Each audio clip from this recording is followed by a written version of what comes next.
नमस्कार, आप देख रहे हैं सत्य हिंदी का सुबह 11 बजे का बुलेटिन और मैं हूं आपके साथ कृति से। जम्मू कश्मीर से 370 हटे 7 साल हो चुके हैं, पर सियासी पारा फिर भी हाई है।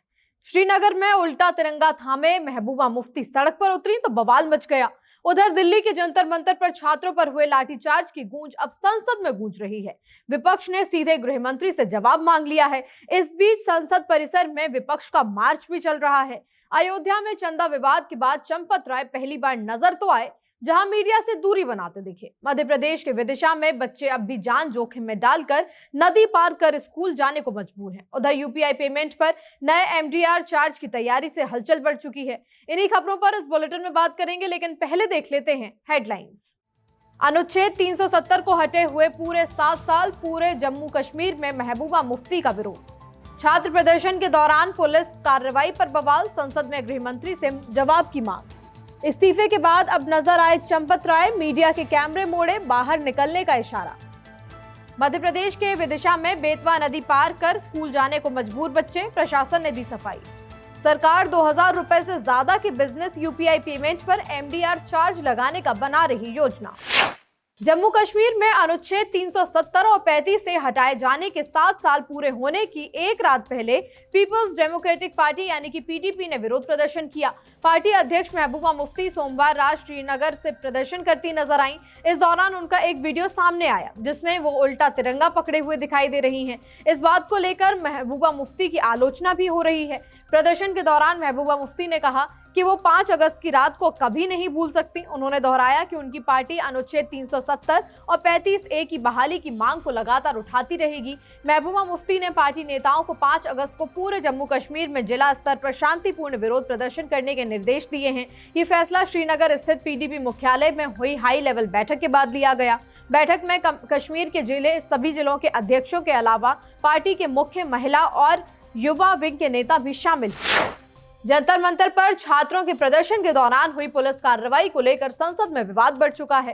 कांग्रेस सांसद मणिकम टैगोर ने लोकसभा में स्थगन प्रस्ताव देकर मामले पर तुरंत जांच की मांग की है और चर्चा की मांग की है। उन्होंने गृह मंत्री अमित शाह से संसद में आकर बयान देने के लिए कहा। टैगोर ने आरोप लगाया कि प्रदर्शनकारियों पर लाठीचार्ज, आंसू गैस, वाटर कैनन और पैलेट गन का इस्तेमाल किया गया, जिसमें कई छात्र और महिला प्रदर्शनकारी भी घायल हुए। उन्होंने सरकार से पूछा कि बल प्रयोग का आदेश किसने दिया और क्या कार्रवाई नियमों के अनुसार थी। विपक्ष का आरोप है कि छात्रों पर ज्यादा बल प्रयोग हुआ, जबकि सरकार का कहना है कि पुलिस ने तय प्रक्रिया के तहत कार्रवाई की। इस मुद्दे पर संसद में लगातार हंगामा जारी है और इस वक्त संसद के बाहर भी प्रदर्शन चल रहा है और विपक्ष का मार्च निकाला जा रहा है। राम मंदिर चढ़ावे विवाद में इस्तीफे के बाद करीब 2 महीने बाद श्री राम जन्मभूमि तीर्थ क्षेत्र ट्रस्ट के पूर्व महासचिव चंपत राय पहली बार सार्वजनिक रूप से अयोध्या में नजर आए। मंगलवार को चंपत राय अयोध्या के तपस्वी छावनी मंदिर पहुंचे, जहां उन्होंने मुख्य पुजारी आचार्य परमहंस से मुलाकात की। इस दौरान मीडिया भी पहुंचा। चंपत राय ने मीडिया के कैमरे अपने हाथ से मोड़ दिए। अपने स्वागत के बाद जब कुछ कैमरे देखे तो उन्हें बेरुखी के अंदाज में बाहर निकालने का इशारा कर दिया।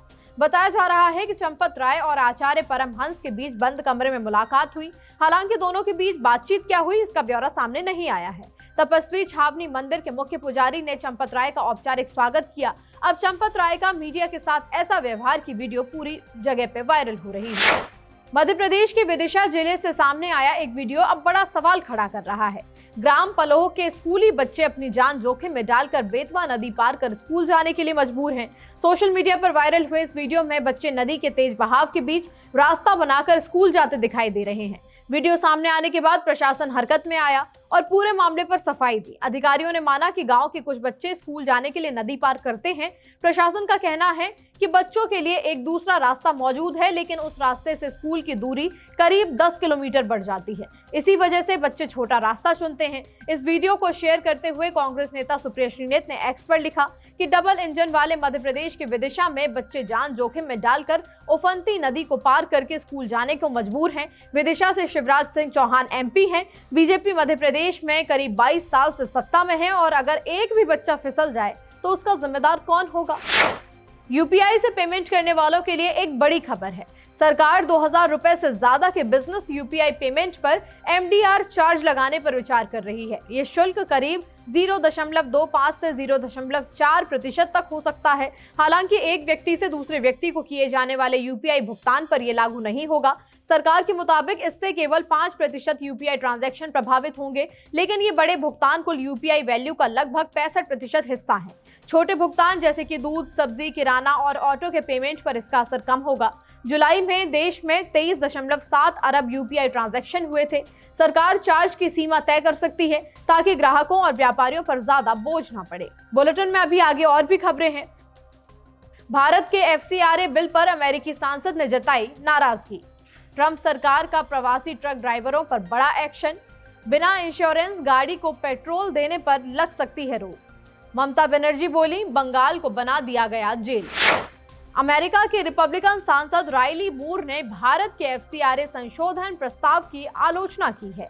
उनका कहना है कि अगर ये कानून मौजूदा रूप से पास हो जाता है तो सरकार चर्चों और धार्मिक चैरिटी संस्थाओं के प्रबंधन पर नियंत्रण कर सकती है। मूर ने इसे ईसाई समुदाय के खिलाफ कदम बताया और भारत से इस प्रस्ताव पर दोबारा विचार करने की अपील की। उन्होंने सोशल मीडिया पर लिखा कि भारत में ईसाई धर्म का लंबा इतिहास है और ये बदलाव धार्मिक स्वतंत्रता को प्रभावित कर सकता है। प्रस्तावित विधेयक में ऐसी व्यवस्था है कि किसी संस्था का एफसीआरए रजिस्ट्रेशन रद्द होने, सरेंडर करने या नवीनीकरण न कराने पर उसकी विदेशी फंड से जुड़ी संपत्तियों का प्रबंधन एक नामित प्राधिकरण संभाल सकेगा। इस मुद्दे पर भारत सरकार की ओर से अभी तक कोई भी आधिकारिक प्रतिक्रिया नहीं आई है।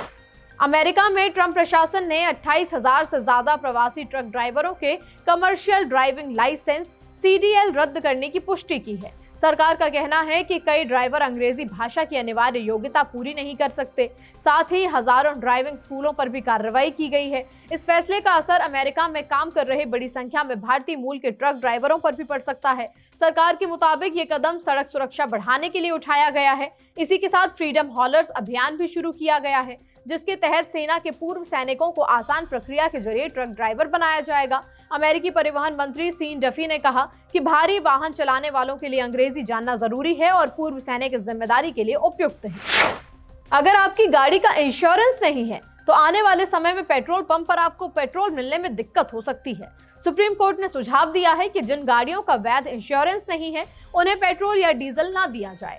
कोर्ट ने कहा कि इससे लोग समय पर अपनी गाड़ी का बीमा कराएंगे। अदालत के मुताबिक देश में लगभग 56% वाहन बिना इंश्योरेंस के चल रहे हैं, जिनमें सबसे ज्यादा 2 पहिया वाहन है। मोटर व्हीकल एक्ट के तहत हर वाहन के लिए थर्ड पार्टी इंश्योरेंस जरूरी है, लेकिन कई लोग इसका पालन नहीं करते। इससे सड़क हादसों में पीड़ित मुआवजों को मिलना बहुत ज्यादा मुश्किल हो जाता है। कोर्ट ने IRDAI और सड़क परिवहन मंत्रालय से इस व्यवस्था पर पायलट प्रोजेक्ट बनाने के लिए कहा है। साथ ही ANPR कैमरों और वाहन पोर्टल की मदद से बिना बीमा वाले वाहनों की पहचान कर ई-चालान जारी करने और ट्रैफिक पुलिस को मौके पर इंश्योरेंस जांचने की सुविधा देने का सुझाव दिया है। पश्चिम बंगाल की पूर्व मुख्यमंत्री ममता बनर्जी ने फेसबुक लाइव के जरिए बीजेपी पर लोकतंत्र कमजोर करने और विपक्ष की आवाज दबाने का आरोप लगाया। उन्होंने कहा कि टीएमसी कार्यकर्ताओं और आम लोगों पर झूठे मामले दर्ज किए जा रहे हैं तथा पुलिस का राजनीतिक इस्तेमाल हो रहा है। ममता ने दावा किया कि पंचायतों और स्थानीय निकायों पर जबरन कब्जा किया जा रहा है और नेताओं पर बीजेपी में शामिल होने का दबाव बनाया जा रहा है। उन्होंने परिसीमन, जनगणना और पार्टी के बैंक खातों की जांच पर सवाल उठाए। साथ ही परीक्षा में कथित अनियमितताओं के खिलाफ प्रदर्शन कर रहे युवाओं का समर्थन करते हुए कहा कि उन्हें डराने की कोशिश की जा रही है। ममता ने लोकतंत्र और संविधान की रक्षा के लिए जनता से एकजुट रहने की अपील की और कहा कि वो शांति व लोकतंत्र की लड़ाई जारी रखेंगी। झारखंड में जेपीएससी और जेएसएससी परीक्षा कथित घोटाले को लेकर छात्रों का आंदोलन तेज हो चुका है। रांची में प्रदर्शन का 12वां दिन है और छात्र नेता देवेंद्र नाथ महतो की भूख हड़ताल का 3रा दिन। छात्र परीक्षा रद्द करने, सीबीआई जांच और दोषियों पर कार्रवाई की मांग कर रहे हैं। वे मुख्यमंत्री हेमंत सोरेन से सीधे बातचीत की भी मांग पर अड़े हुए हैं। इस बीच सीआईडी ने मामले की जांच तेज कर दी है और अब तक 14 लोगों को गिरफ्तार किया जा चुका है। जांच एजेंसी ने कई जगहों पर छापेमारी कर मोबाइल, लैपटॉप, दस्तावेज और अन्य सामान बरामद करने का दावा किया है। सीआईडी के मुताबिक परीक्षा में पैसे लेकर पास कराने का नेटवर्क चलाया जा रहा था। मामले में अभय तिवारी को कथित मुख्य आरोपी बताया जा रहा है। सरकार का कहना है कि जांच निष्पक्ष तरीके से चल रही है और दोषियों के खिलाफ सख्त कार्रवाई की जाएगी। फिलहाल बुलेटिन में इतना ही। दोपहर 2 बजे फिर मिलते हैं नई खबरों के साथ। तब तक के लिए नमस्कार।